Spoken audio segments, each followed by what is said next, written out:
welcome Kaushik Deka, part of the India Today magazine team, understands Assam politics better than anybody else in our newsroom.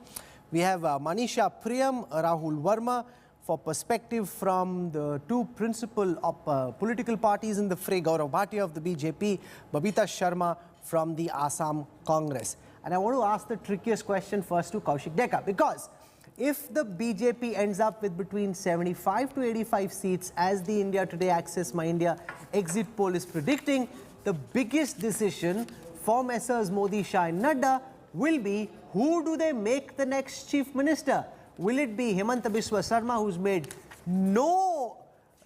left no one in any doubt about the fact that he wants to be CM, or with such a big number, is Sarabanda Sonowal going to come back again? Rahul, you are absolutely right. BJP's headache starts now.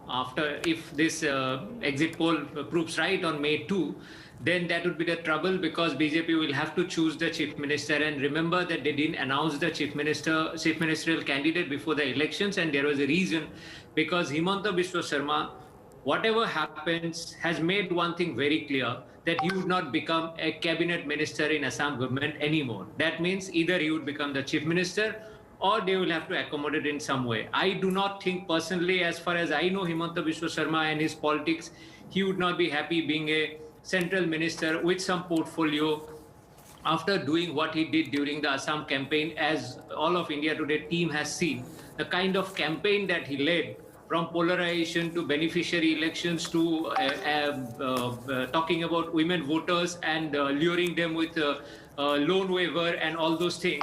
So you can see that he was the focal point of the entire BJP campaign. So now is the time for reward, and he will definitely want a reward. And more importantly, he has a very strong hold over the organization. And as far as I know, the Assam RSS is also backing him. So there is a possibility that we could see a change of guard in Assam. Interesting, because if you look at the options, one of the questions we put, who would you like as the next chief minister? And then we'll come to you, Gaurav Bhatia. 20% said Himanta Biswa Sarma, 19% said Sarbananda Sonowal. So it wasn't as if there was a clear one side. Remember, Sarbananda Sonowal, of course, is the chief minister and therefore has the advantage. But if you see those numbers, right? But if you see those numbers, and if you're in the BJP and you have to take a call, that's when you call your Saradon. That's right. It's a tough call to take, because Hemanta is very much the regional strongman. Sarbanand is a much more consensual leader. But with these big numbers, how will it play? Because the BJP may have feared a hung assembly. If our poll is right, it is clearly a one-sided election to an extent in Assam, because 75 to 85 is a strong majority. So Gaurav Bhatia, does the BJP decide on a chief minister candidate based on what the MLAs want, or based on what Delhi wants? The Congress used to decide chief ministers based on what Delhi wanted. Is the BJP going to be different? Will you take the views of all the MLAs if you win? And remember, this is still only an exit poll, but will you take the MLAs' views into account? So first of all, I think we must congratulate the Election Commission of India as well as the media for showing what it means to be a pillar for our democracy. And I have been in Assam for a good 1 month, and therefore I share certain views with you. First of all, there was a pro-incumbency wave in Assam, and we are very sure that the exit polls are welcome, but we will have more seats than the exit polls are showing, and we'll cross the 100 mark. That is the ground reality. And why do I say that? I say that because the Chief Minister, Sarbananda Sonowal ji, was working hand in hand with Himanta Biswa Sarma. And this was a very lethal combination for the opposition, which actually had no faith. And what were the issues at the ground level? The issues mainly were, and I'll tell you, the tea workers, and BJP has been taking care of their interests. Their wages were increased. The second issue was Badruddin Ajmal, and our national president, when he visited Assam, made it very clear. People like Badruddin Ajmal do not represent the culture, the vibrancy of Assam.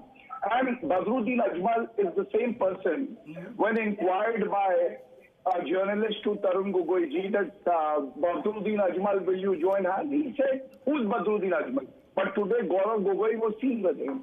No, no, There is no but Gaurav ideology in the Congress. Bhatia, I have to go by our polls. I know you're saying that you will cross 100. Our polls are clearly showing that the wave is largely in upper and central. Assam is a divided state. The Congress AIUDF alliance is sweeping lower Assam, making a dent in Barak Valley, while you are sweeping central and upper Assam. So isn't it dangerous when you say today that, Badruddin Ajmal is the enemy figure? In a way, are you not dividing Assam? Will this poll unite Assam, or will it end up dividing Assam if these numbers hold? Rajdeep, all three failed, but BJP has done very well there. I can say that with utmost confidence. And you know what is dangerous? Dangerous is when illegal immigrants are welcomed by parties like the Congress and Badruddin Ajmal, because they think that those illegal immigrants will be their future vote bank. And I can tell you that all the measures that are being taken by a strong central government as well as the state government in Assam have been welcomed by the people of Assam because they value their cultural identity. They want to preserve it. People like Bhupen Hazarika reflect the true cultural identity. So you're It's saying not Badruddin Ajmal Badruddin does Ajmal. not represent the cultural identity of Assam?